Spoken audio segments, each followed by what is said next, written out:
Yes. Okay, let's do it. Hi, my name is Maris Kreisman and I run events and marketing at McNally Jackson. And I'm so thrilled to welcome you tonight to another excellent virtual event for the store. If you go to mcnallyjackson.com and look at our events calendar, you'll see all the amazing writers and programs we're hosting in the coming days and weeks. Please keep an eye on the site or subscribe to our newsletter to hear more about what's coming soon. There will be time at the end of tonight's conversation for your questions, so start thinking about them now. You can use the Zoom chat function to submit any questions you have, and we'll get to them towards the end of the evening. We're glad that even though we can't all be in the same room, we're still able to host events during this difficult time. As we've changed phases from staying at home to opening for curbside pickup to again admitting customers into our 4 locations, indie bookstores like ours still need more support. And so if you enjoy free events like this one and want us to keep hosting more of them, please buy books from us. I'll post links in the chat throughout the night to buy What Becomes a Legend Most, a biography of Richard Avedon. And on that note, I am so delighted to introduce Philip Gefter.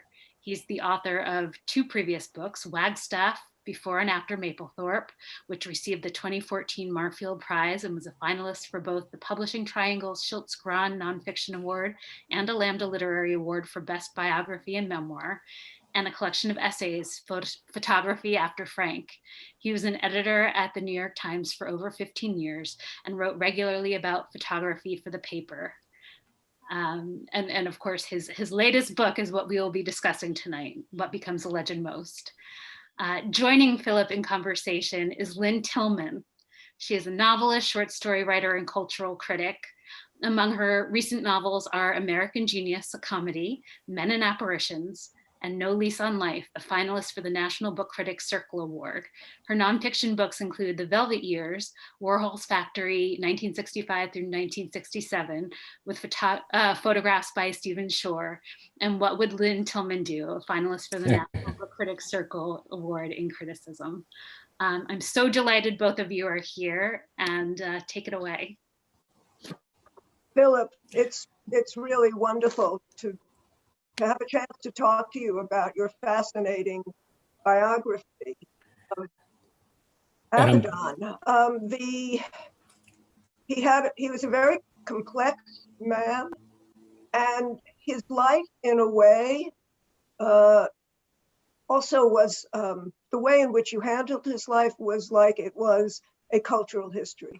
He did know so many important cultural figures and social figures and intellectuals and poets. And I wondered if that was one of the reasons you chose to write about him, that he offered this kind of density, let's say. Yes. Hi, Lynn. That's a great question.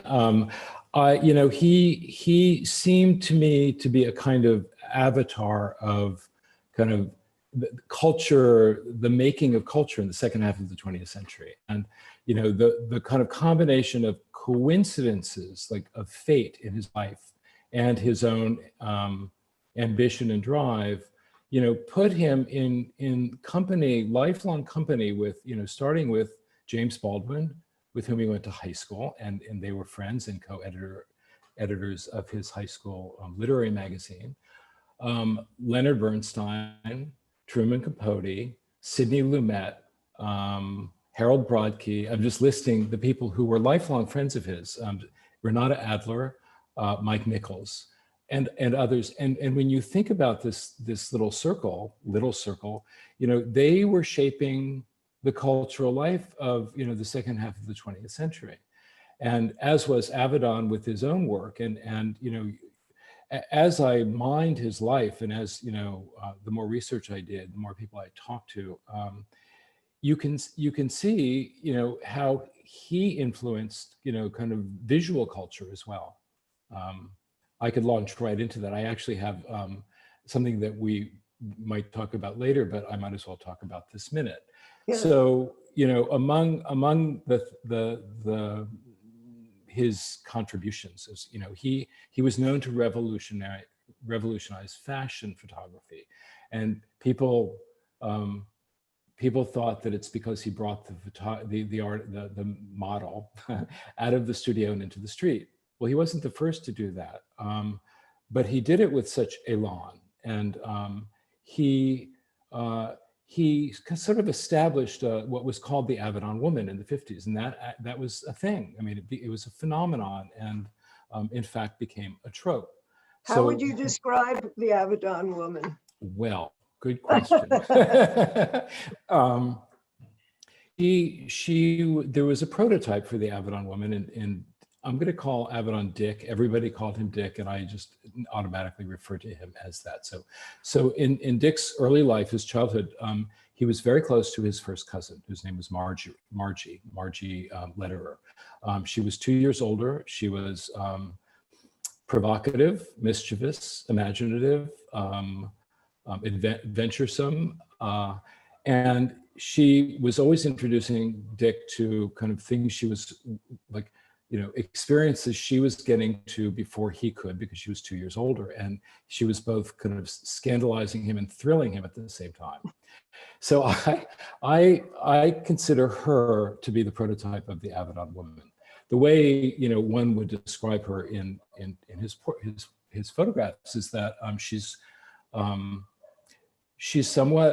clearly independent, kind of free thinking, adventuresome, a little kooky, somewhat androgynous, and ultimately quintessentially urbane. I guess that's how I would describe her. Do you want to show some of the fashion photography? Yes, now? Why don't I do that? I mean, I have about a dozen pictures I'm going to go through very quickly just to give a sense of what I'm talking about. I hope I can do this seamlessly. Let's see. Host disabled attendee screen sharing. Uh-oh. Maris. Oh, there we go. I'm here. Right. Is it back? Here we go. Okay. Yes, it's back. Okay, great. Can you see that? Is that on everyone's screen? Okay. Yes. I'm just going to go through these quickly. This was Dick's first Harper's Bazaar cover in 1947. He was 23 years old, and while it seems very tame today, it was kind of radical at the time for a woman to even be standing that way. But she seemed so, kind of independent and carefree, and that was a real kind of gesture. That was very modern at that moment in time. Oh, it's not going forward. Oops, here we go. I'm going to show these also mostly on the magazine page, because that's what Dick shot them for. The other thing I can talk about, and I'll just introduce this here. What I realized about Dick, I mean, early on, it took me about 6 months of research to arrive at a kind of my first fundamental conclusion about him, and that is that he wanted to be a poet. And in high school, he wrote poetry with Margie. Margie was actually getting her poems published in national magazines at the age of 15 or 16. And Dick eventually became the co-editor of the literary magazine with James Baldwin and published a dozen or so of his poems, as well as a few poems in newspapers. He was quite serious, so much so that he won a New York City-wide high school poetry award that landed him his first write-up in the New York Times at the age of 17.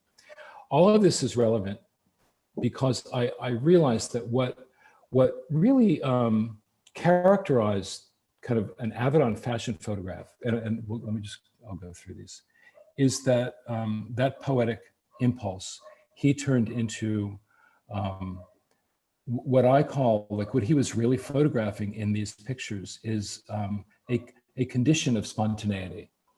And as you look at these pictures, it's as if, like the breeze is blowing through the frame. Here's an image that I think is so striking in that there's also an intimacy of the moment. So it's as if we're walking by this woman's table being seated at a kind of lively restaurant. And it's just this moment he captures that it seems so spontaneous, even though the images are completely constructed. And whether it's, Dovima staving off the elephants, or a model standing in a square looking at street performers in her Balenciaga, or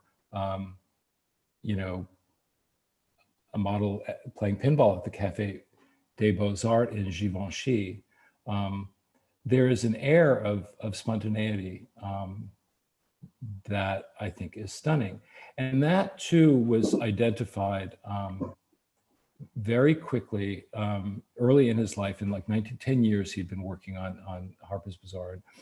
A profile was done on Dick in The New Yorker. And the title of that profile is "A Woman Enters a Taxi in the Rain."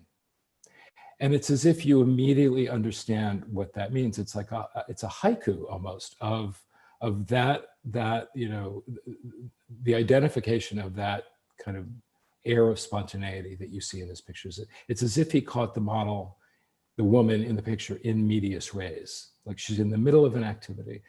And I think that's quite a striking thing. I think that's the revolutionary aspect of his fashion work. Philip? Yes. One of the things that's so interesting is that there's so much to look at. And it's not just the dress.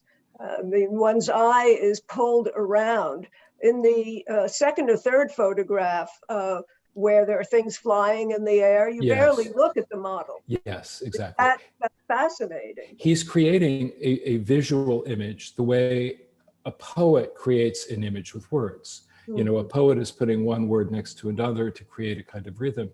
He's doing that in his photographs. He's like inventing these scenes and situations that, every aspect of the frame is relevant and, interesting. I just want to talk about this for 1 minute. So the idea of the Avadon woman, which was a trope in the 50s, I think the apotheosis of the Avadon woman in terms of the trope is Audrey Hepburn as Holly Golightly in the movie Breakfast at Tiffany's, which comes out in 1961. I don't know if Dick had anything to do with the movie. I doubt that he did, although he knew Truman Capote quite well. And Truman Capote wrote an essay for his book Observations that came out 2 years before.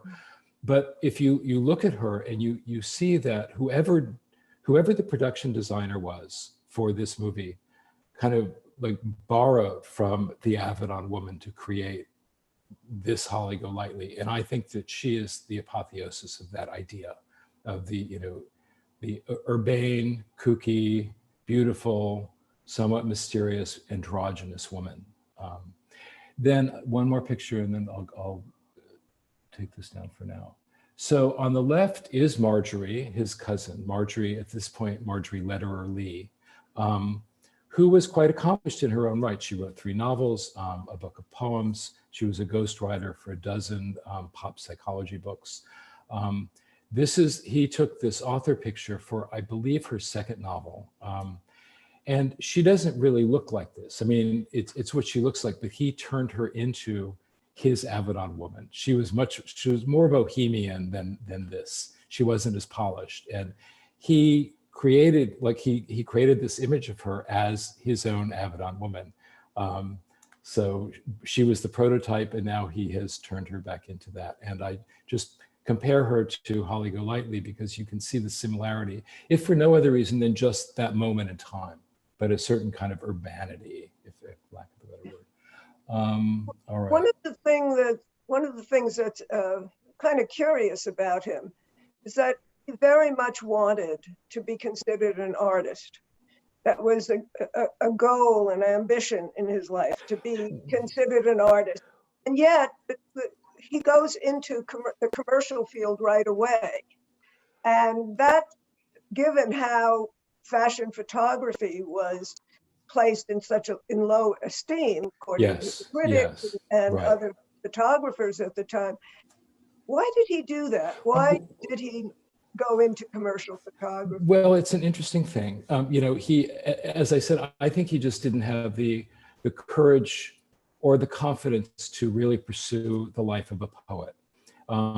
He was practical, and I mean, his father sort of beat that into him. So he also had been taking pictures in high school, and had an after-school day job in a photo studio. So he learned the trade, let's say. And so he also, coincidentally, his parents, they got several magazines at the time, including Harper's Bazaar, and Dick would look through the magazine and he was riveted to it.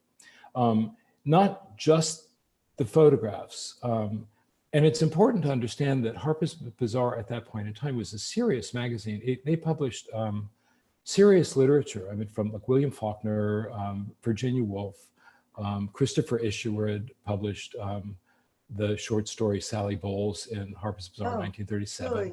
And it was a delight for me to do this research, to actually be introduced to that level of cultural, contribution of this magazine that I always thought was a fashion magazine. Not only that, but Alexei Brodovich, the art director, who was, like a towering figure in graphic design in the 20th century, gave portfolios to like a roster of major photographers like, Man Ray and Lisette Model and Andre Kertész and Bresson and, on and on. And so there was no platform in the art world to look at photographs at that point in time. The magazine was the format. And so all of this to answer your question. So Dick was, reading Harper's Bazaar. He decided that that's where he wanted to work. Just that was the only magazine he wanted to work for. It wasn't that he was interested in fashion per se. It's just that if he got a job at Harper's Bazaar, he would be closer to the center of culture.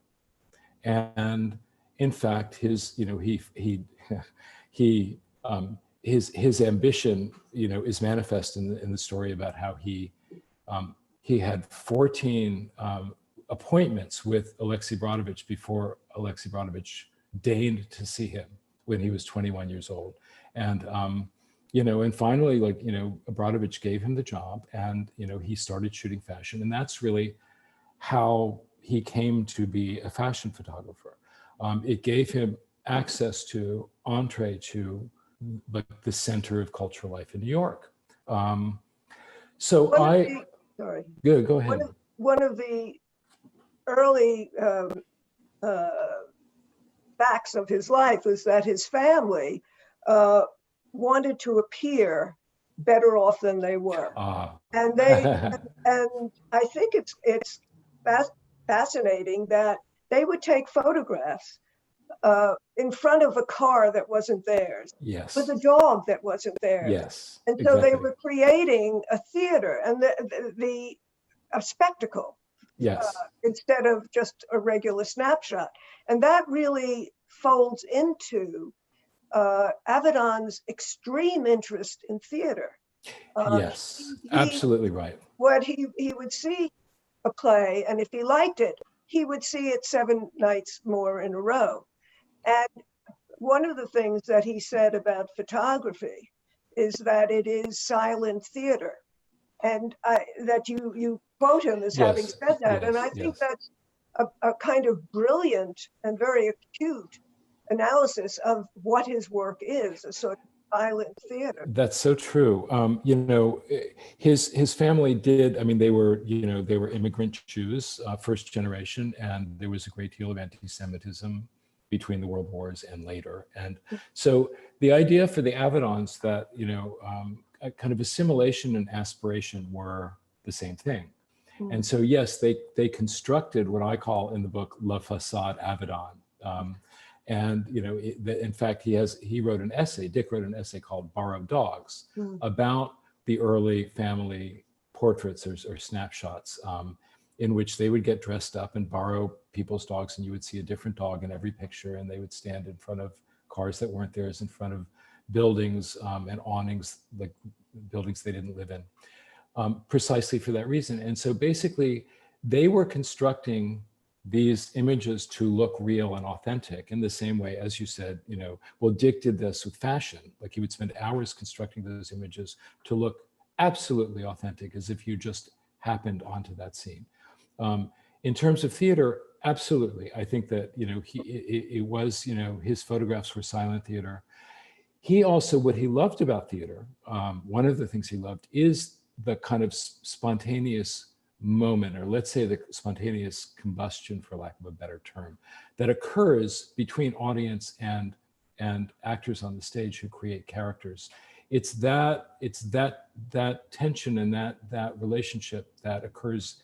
It's different every single night, and he was riveted to that, and which is exactly what he does with his fashion work. And also later with the portrait. Absolutely, yeah. But I wanted to talk about how your book also has a history of photography in it, at least you know, from the 40s on. Yes. One, it wasn't considered an art form. Right. It was denigrated. It wasn't Right. in museums, and I think Sarkowski was one of the first. Was he the first Department of Photography in a museum? He wasn't the first. Actually, the first was at the Museum of Modern Art, and it was, dates back to 1940. But photography didn't really, come out, so to speak, until the later 60s and early 70s. And even then, it was a struggle. Why do you think then? Why do you think then, in the later 60s? I think, well, it's a large, it's such a large question. In terms of, well, I think what happened was that the artists in the 60s started using the photographic image. This is not to say that there was not a history of photography and that there weren't artists always working in the medium, going back to Daguerre and Gustave Le Gray and Atget and I don't know, a zillion other people. But the recognition of them as artists didn't really emerge until the 60s and 70s, when scholarship was being done and when certain curators were identifying those artists. But in the 60s, like pop artists, Andy Warhol and Robert Rauschenberg and Ed Ruscha and Baldessari and a bunch of other artists were starting to use the photographic image. And so I believe that their work on the wall of galleries and even in the 60s museums was conditioning the art-going public to the properties of the photographic medium and to the language of photography, simultaneously with.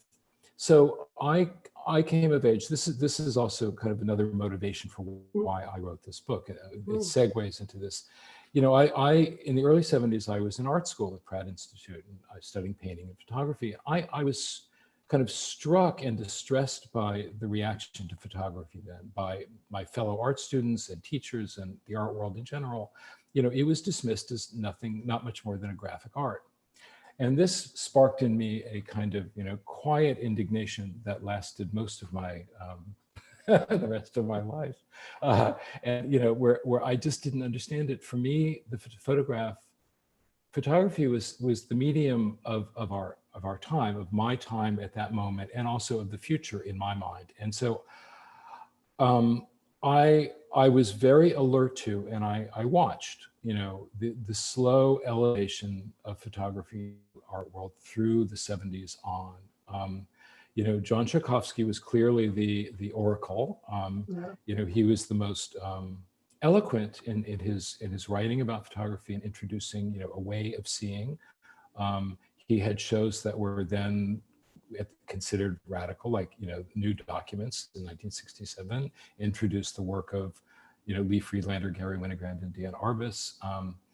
And so that was the beginning. And I actually think the Arbus show in 1972, the posthumous Arbus show, was kind of, I call it in my Sam Wagstaff book, that was photography's kind of coming out into the art world. And it's the first show that actually attracted art critics to acknowledge kind of the significance of her work in photography. So that's kind of an explanation. That's a good explanation and concise. You mentioned Warhol, and there's a way in which they share, Avadon and he, a an aesthetic, which is about the surface. Yes. I mean, one of the interesting things about Avedon is that he believes that a photograph is just the surface. Yes. He says, there's a wonderful quote from him: "All photographs are accurate. None of them is the truth." And Yes. I think his understanding of the surface is very important when thinking about the paradoxical. It's sort of a paradox that he becomes so involved in portraiture. Yes. You know, because in the portrait, in the conventional idea of it, you get to see who this person really is. But he doesn't believe that. He thinks you get to see what the performance of that person. Yes. I mean, two things, you know, one, the photographic medium is two-dimensional. It is all surface. And that's, you know, you can interpret what he says about the surface either metaphysically or just quite practically, that it is simply a two-dimensional piece of paper on which this image resides. And you know, it always reminds me of this great aphorism now of Oscar Wilde's, which is that it is only the shallow people who do not judge by appearances. And it's, you know, it's a paradox. His photographs, I mean, on one level are a paradox, his portraits. I don't mean to actually talk about the paradoxical nature of them, but I do think that, you know, he was very interested in the performance in portraiture. And, you know, he wasn't interested in getting to the essence of anybody. He was, I mean, this is a whole other issue, and I think it's the more important issue in terms of his work. First of all, I'll say this, to backtrack slightly. Dick did not have the idea that he wanted to be an artist, a photographic artist, until the mid to later 60s. And that's when all of this was surfacing, the fact that, you know, Warhol was using photographs and other artists. And he realized that he could manifest what I go back to the poetic impulse, the poet in him. He could manifest that divorced from any commercial work, divorced from, you know, fashion or, you know, what he was called a celebrity portrait. So it was not until the late 1960s that I think he started making portraits with a more serious artistic intention. And I talk about that in the book, that his group mural portraits, which were very intentional, and they had social implication beyond just who they were. That was the beginning of his serious work as an artist. Do you want to show some? Do you have some of the portraits? I have portraits, yes. I do, in fact. Let's see. And how do we do this? Here we go. Do you see that? Yes. Oh, good. Okay. I don't see it as I'm supposed to. I don't know how to. Uh-oh, I'm confused. Can I help you? Yes. I can't get to the page it's on my computer screen to go from one image to the next. Try using your arrows. I can't see them. I don't know where they went. Let me try, I'm going to stop and start again. So let me, maybe, oh, you know what it is? Let's see if I do this. Okay. So did I lose you? Okay, Nope, we're here. I didn't lose you. Okay, 1 second, just 1 second. Okay. Somehow they're not showing up. Oh, okay, great. All right, where are you? I hope I didn't lose you. Okay. I'm going to try this again and hope for the best. Here we go. Do you see my screen? Yes. Okay. I'm just going to do this way. Can you see this? Yes. All right. I'm just going to read very quickly. I mean, I have this whole this idea that I posit about Avadon's portraiture, and I'm going to reside on Robert Frank for just a moment. So, you know, Dick, his portraits, he was of a generation that was on alert to the threat of the nuclear bomb. And that was kind of a leitmotif throughout his life, and I think his peers, the life of his peers. And he photographed people, it's as if he put them under the forensic scrutiny of his lens as specimens. And it's as if what he was aiming for was to identify and make some contact with them to be able to find the frequency of, for lack of a better word, dread that people were experiencing, about, like, they were specimens of a species that was capable of annihilating itself.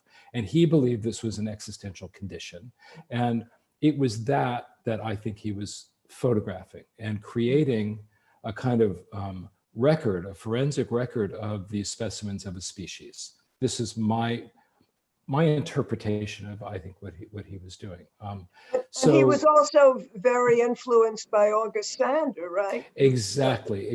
And so, if you divide, and I believe that Avadon advanced the genre of portraiture, in the history of photography after August Sander. I think he advanced it, and I say that because if you divide the century in half, pre-World War II, post-World War II, the nuclear bomb being part of World War II, Sander made a kind of chronicle of, archetypes of his society, in a very kind of forensic approach to, whether he photographs the baker, or the banker, or the artist, or the bricklayer, or whomever. It's like he was making a documentation of a time. And Avadon was doing the same thing in the second half of the 20th century in a variety of bodies of work of portraiture, whether it was his pantheon of arts and letters, or the power structure in America with his great series, The Family, or the anonymous everyman in the American West. So what I'm going to do is just show you, with all that in mind, I'm going to go through these quickly and just identify who these people are. If I could just find my list of who they are. Oh no, I knew this would happen. Just 1 second. It's right in front of me there. Okay, so this is Robert Frank, Jasper Johns, Bill Curry, a drifter in Oklahoma, Willem de Kooning, Lee Friedlander, Jeannie Banta, who is a waitress in Idaho, Renata Adler, David Beeson, who is a shipping clerk in Colorado, James Galanos, a famous fashion designer, Lyle Burr, a coal miner, and his sons, and Catherine Graham. And when you look at them together, they're interchangeable in terms of, he has stripped away their kind of cultural caste, like, where they fall in place hierarchically in terms of their, accomplishment, significance, economic status, whatever it may be. And he's stripped the frame to nothing but the subject.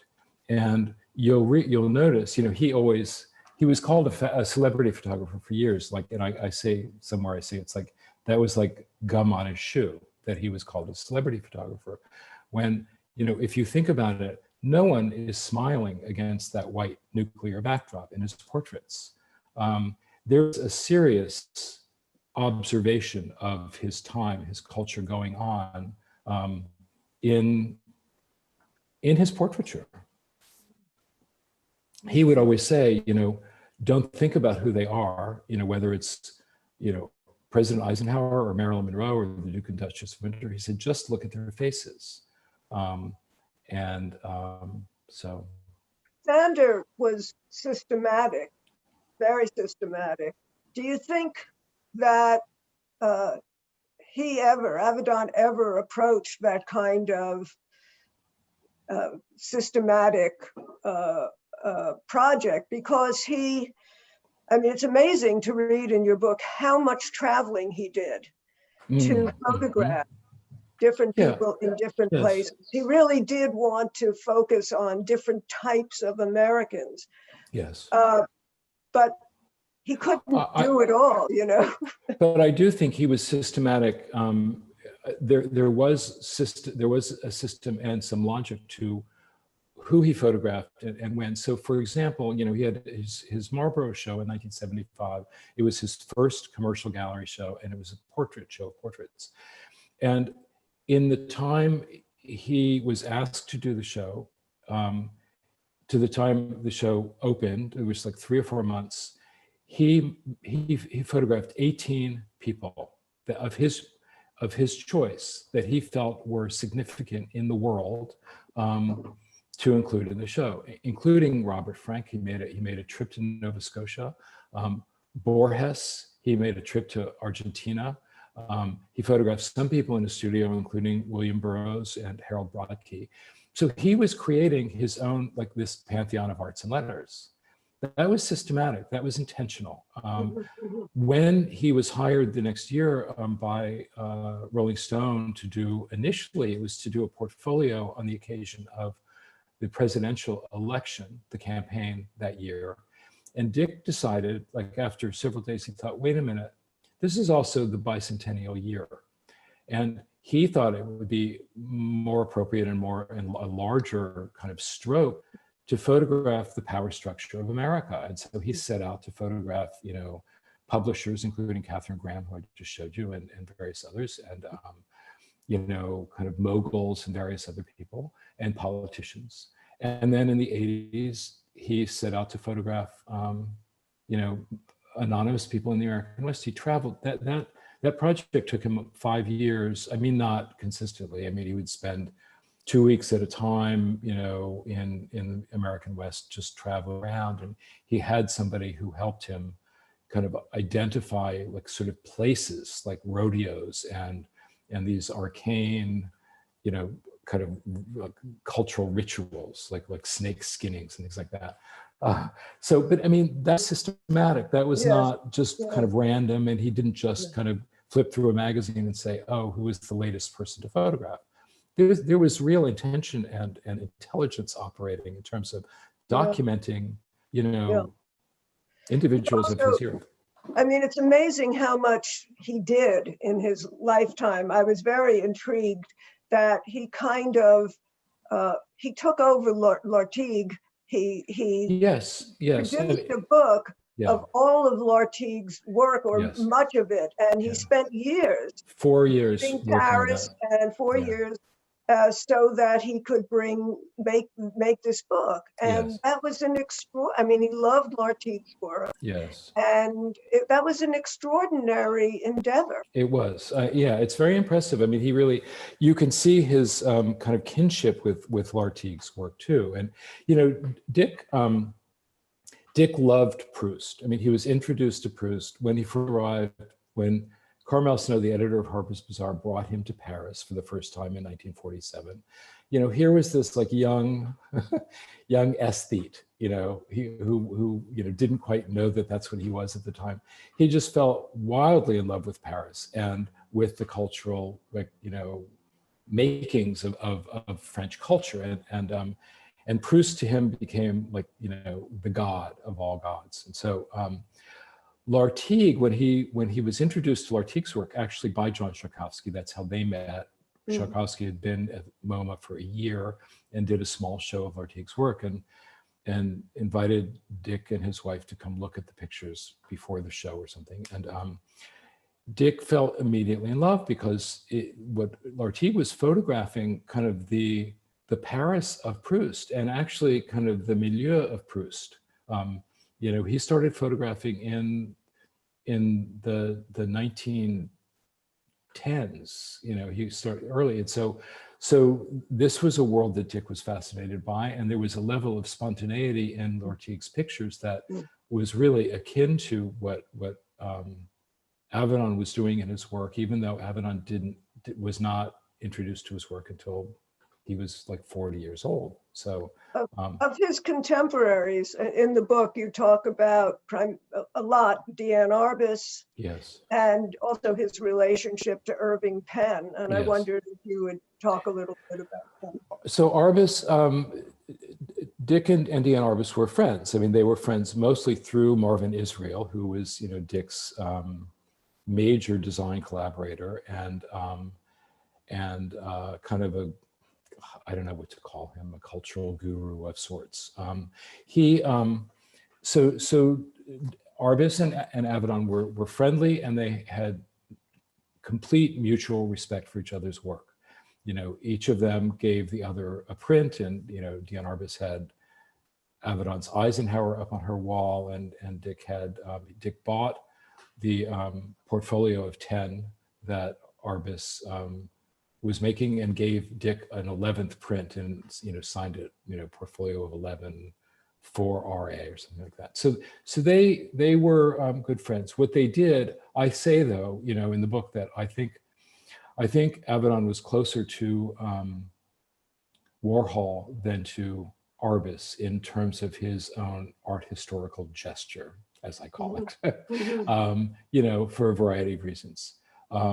Penn, you know, people thought that there was a rivalry between Penn and Avadon, and you would think that there was, because they, you know, they worked at the same time. They did the same kind of, you know, they both photographed fashion, you know, for rival magazines. They both made portraits, sometimes of the same people. In fact, they were also friendly and very respectful of each other. They both hovered, you know, at the top of their profession alone. They were the only two people at that altitude, and so there were issues that they sometimes conferred on with each other, because they were the only ones who understood those particular problems. You know, Penn, and in 1964 they did a workshop together. It was a Brodovich workshop that they both took over, and you know, so there was genuine respect, even though what they ended up doing, their bodies of work, are completely different. I wanted to, I mean, before we go into the answering the questions, of which there are quite a number, I wanted to say one thing about the book to people who are watching. That by the time I came to the end of reading it, I was kind of devastated, because I think one of the things that Philip does in this book is really bring Abaddon to the reader in a very full sense. You sense, you know, he dies at 81. He's had an incredible life, and yet you feel that he is in such conflict all the time, and really deeply sad. Mm-hmm. And I didn't want to finish the book because I knew it was going to come to his death in the last 20 pages. But I think that that's a real accomplishment, to have done a cultural history, a biography of this man, and also to make him a real character. Mm-hmm. Mm-hmm. Well, thank you for that. He was a complicated individual, you know, who struggled his whole life, despite the fact that he lived, he lived a very luxe and actually delicious life, and he enjoyed it. I mean, it wasn't that he didn't enjoy his life, but he suffered from, you know, he was a man who grew up, you know, amidst anti-Semitism and homophobia, and a father who was autocratic and dictatorial, and, you know, Dick never lived up to his father's standards until later in his life, when his father kind of deigned to acknowledge that he was like one of the most famous photographers in the world, who knew people who were, you know, contributing to culture at a very high level, and blah blah blah. You know, he had to, you know, navigate all of that. He was in analysis forever, like his entire life, and it's so funny. He's sort of a product of his, let's say, wealth, because the way he treated analysis is, if he had to go out of town, he would give a friend his session. He would say, you know, you take my sessions this week. So, I mean, because he had to pay for them anyway. Yes, exactly. So anyway. Maris, do you want to open it to questions? Yes, so I will start looking in the chat now, but please keep them coming. I think Philip has covered some of these, so I'm going to skip ahead a little bit. Jay Mendez asks, which photographers did Avedon admire and which influenced his work? Well, I think, Munkachi would be kind of an obvious answer to that question. Munkachi photographed in the 30s and 40s for Harper's Bazaar. And I think Dick, when he was a teenager looking at Harper's Bazaar, would tear Munkachi's pictures out of the magazine and put them up on his wall. And I think, Munkachi had a kind, his work had that kind of spontaneity to some extent of an earlier era. But I think clearly Munkachi, I think Dick loved Arbus's work as well. He collected, he had a collection of photographs, that was formidable. And after he died, you sort of look at them together. And he really liked Peter Hujar's work. Hujar was in his masterclass. Dick had a masterclass in the late 60s, and Hujar was in it, and they were very close for about a year. They talked on the phone often. Dick loved his work and bought several Peter Hujars, Julia Margaret Cameron. I could go on, but there are some surprises and some photographers who make perfect sense. I don't know if that answers the question, but Here's one from John Pilson. How unusual and/or challenging was it for Avadon to find himself making those jailhouse portraits during the In Cold Blood trial? Having immersed yourself in all of this research, what's your feeling about this event as depicted in the film Capote? Yeah, I saw that film when it first came out, and I don't remember exactly kind of the emotional tenor of that moment when he photographed them. But just from the brief kind of letters I read after he went to Kansas to make those pictures, it was very clinical. He basically, had a brief amount of time. He had to put up his studio paper on some courthouse wall, and they were ushered in, and he, took their pictures separately. And that's really all I know. I don't know what he felt about it. I think he just approached it quite clinically. I wish I could answer it with more depth. Bill Getz asks, or says, Stieglitz was an art photographer in the late 1800s. It wasn't all that new as an art in the 30s and the 40s. The divide for many years was that art photography was not to be done for pay. To what extent did Avadon create photographs that were not commissioned? Yes, it's true. Stieglitz was an art photographer, but art. I just want to say this: art photography was not acknowledged in the wider world and wider culture, even in the art world, until the 70s. Just to say that. In terms of the work that Dick did not for pay, for example, as I said before, for his Marlborough show, he made 18 portraits on his own, like he paid all of his expenses, his trips. He made them because he felt that they were important in terms of his body of work. And he would do that consistently, from the moment that I cite as being, when he started to make work with more serious artistic intention in the late 60s. He would do that, consistently. That doesn't mean he wasn't also being paid, he was working for Vogue, and he was being paid by, his advertising work, he was making zillions of dollars, but that basically supported his own work that he made not for pay. Bonnie asks, what were the conditions, social, political, etc., that gave more fertile ground for photography to be accepted as art in Europe in the late 19th and early 20th century than in the US? Well, that's a large question, Bonnie. I don't know that I could go into the kind of cultural history of that period of time. I just think that, you know, there was more experimentation in Europe in general in terms of, you know, art making. And I also think in Europe, there was something about like cinema, like the Lumiere brothers and all of that, that brought attention to the kind of mechanically based image, let's say. I'm making this up as I'm answering, but and so it would make sense to me that you know, Europeans were more experimental and took photographic imagery more seriously than people in the United States.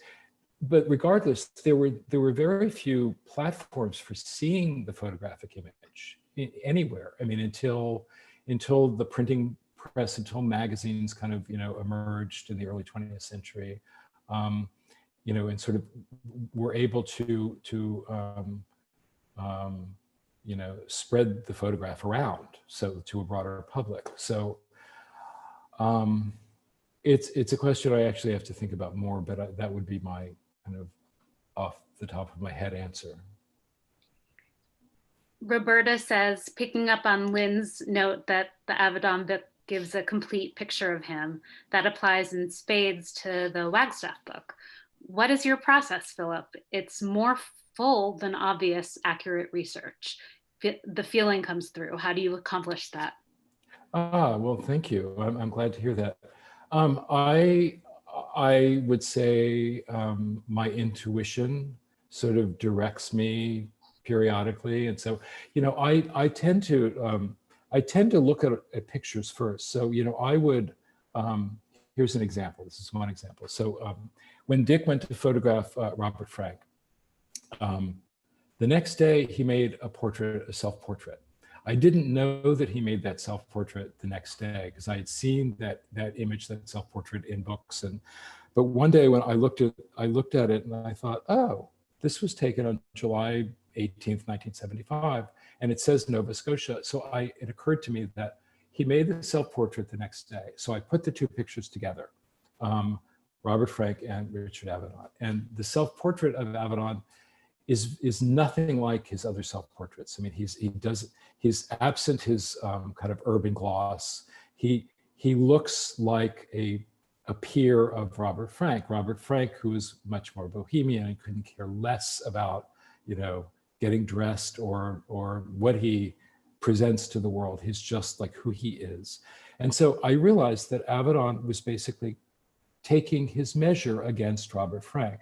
Robert Frank, who was the real thing, considered like an artist by other artists. I mean, the larger world didn't even know who he was for many years, but Dick knew. Anyway, that's one example. So I did that a lot. Like I would take a lot of pictures and put them together, or a group of pictures, and just look at them. And that would direct me to, I mean, like his fashion work, for example, he used Dorian Lee. And I kept looking at these pictures thinking, why her? Like who is she? And it turns out she had written an autobiography, an autobiography, like, I don't know, 25 years ago. So I read that biography. It just opened up 1,000 doors of research. So I hope that gives you one example of like just how I work.